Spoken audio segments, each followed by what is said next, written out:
welcome or welcome back. I'm pregnant. So crazy to even say. I wanted to come on here and I wanted to give you guys an update. This will be updates on week 4 through 7. I will be 8 weeks tomorrow, so super excited about that. And I also wanted to go over with you all of the symptoms that I experienced before getting my BFP. So let's get right into it. The day that I ovulated, I got my fertile CM, and I tested with the strip, pre-mom strip. I got my peak, and then I also tested with the clear blue digital advanced, and I got my static smiley face. So I knew that we were good to go. Literally, probably, I had to work that night. So I worked the 3rd shift. It was probably about 9 o'clock when I got my peak.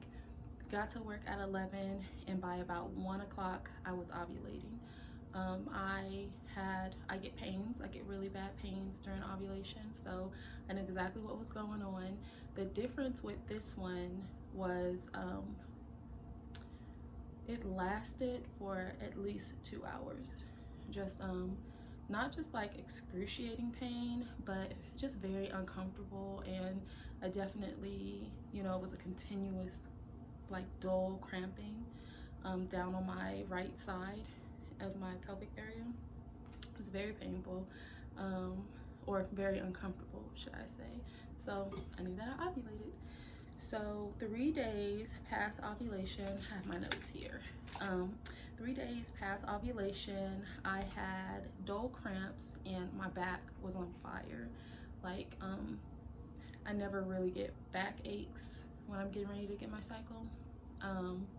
And yeah, the back aches were pretty bad. At 4 DPO, I got breast pain and I had bleeding gums, which is really rare for me.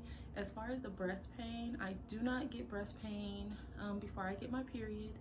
I have been on progesterone the last few months, but I usually don't start that until about 6 DPO. So at this point, I had not started my progesterone inserts just yet. So that was like very telling for me. It was like, what's going on? On 5 DPO, I had right pelvic pains, like sharp pains, and I had that feeling that I get right before I get my period.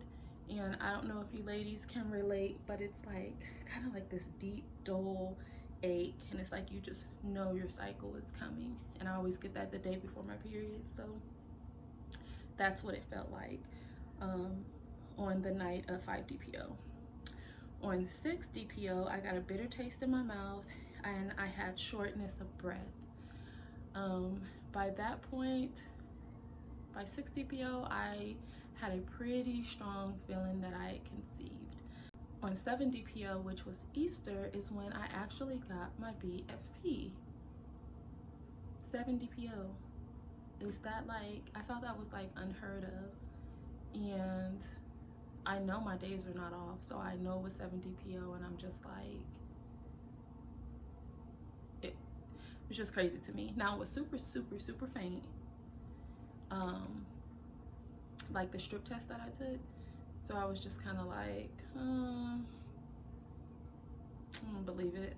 This is faint. This is like, it just. But of course, when I vomited, I was like, it has to be. Took a clear blue digital and got a freaking positive, y'all. 7 DPO. Real life. Like 7 DPO. Digital. I was just like, well, you've probably seen the video by now. If you haven't, I will post a link to that video down below or up in the cards. But I was pretty emotional.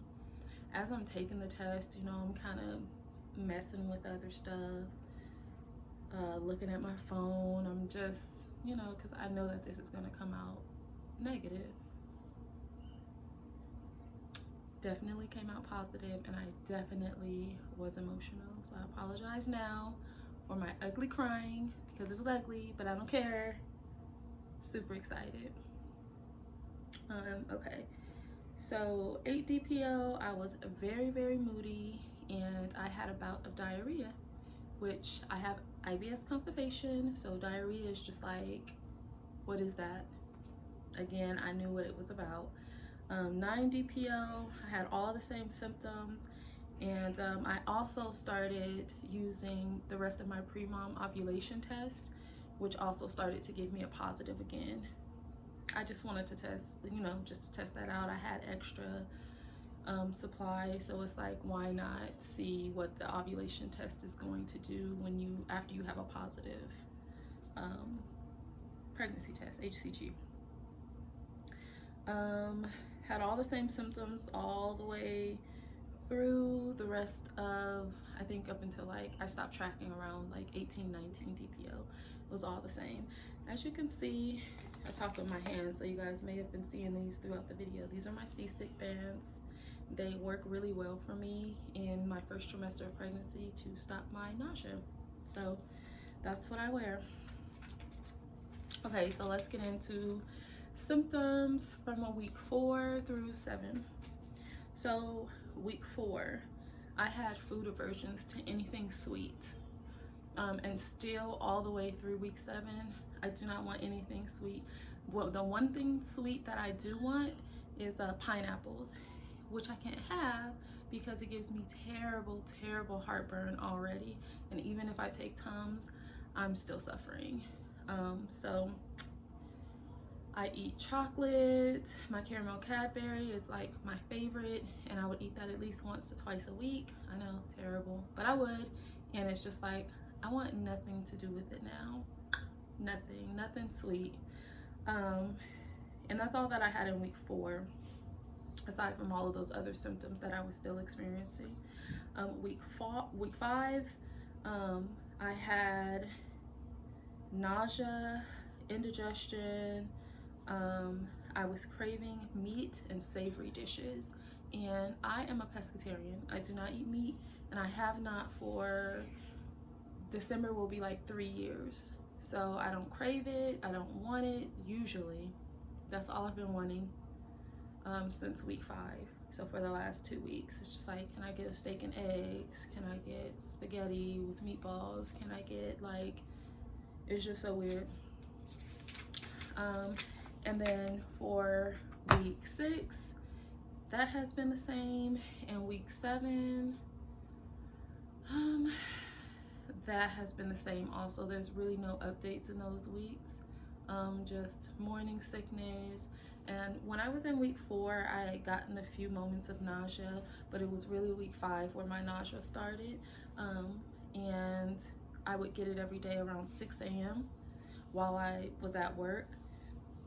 And it actually has not been that bad.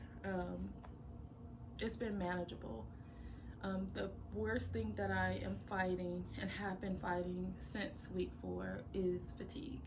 I am so tired. I pretty much sleep all day. I work, I get off of work, and I sleep the rest of the day. Thank God for my husband. He is taking complete care of our 4 daughters full time, pretty much by himself. I wake up and he usually has food for me. He's just been like the sweetest. Like, I couldn't ask for anything else. Cleaning the house, taking care of breakfast, lunch, dinner. He's just been there 100% for me. I don't know what I would do without him. So thanks, babe.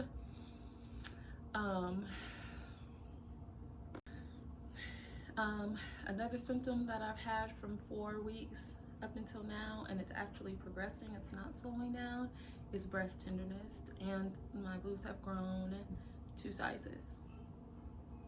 It's just really weird. It's really early. I feel like it's really early for all of that stuff, but you know, every pregnancy is different. But they are really, really tender. They hurt really, really bad, and they seem to be getting worse as time goes on. Where I read that they were supposed to, you know, that pain is supposed to subside as you go on until you get to your 3rd trimester around delivery time. So I'm not sure what's going on. They hurt. I did have my first OB appointment, which was super great, My OB that I've been with for 11 years, he actually retired. And so I got a new OB in his place. So far, I love her. And I think that it's going to be a really good partnership. She's a teaching and she's a listening doctor. That's my update for weeks 4 through 7. I got my first O baby box, so I'm gonna do an unboxing of that. Actually have a lot of content to make, you guys. I've been down, but I have quite a lot of work to do to get caught up. And you guys, this is all pre-recorded. Brandon and I have chosen to enjoy the beginning of our pregnancy with each other and not share it with the world just yet. Get closer to second trimester, further away from that miscarriage risk.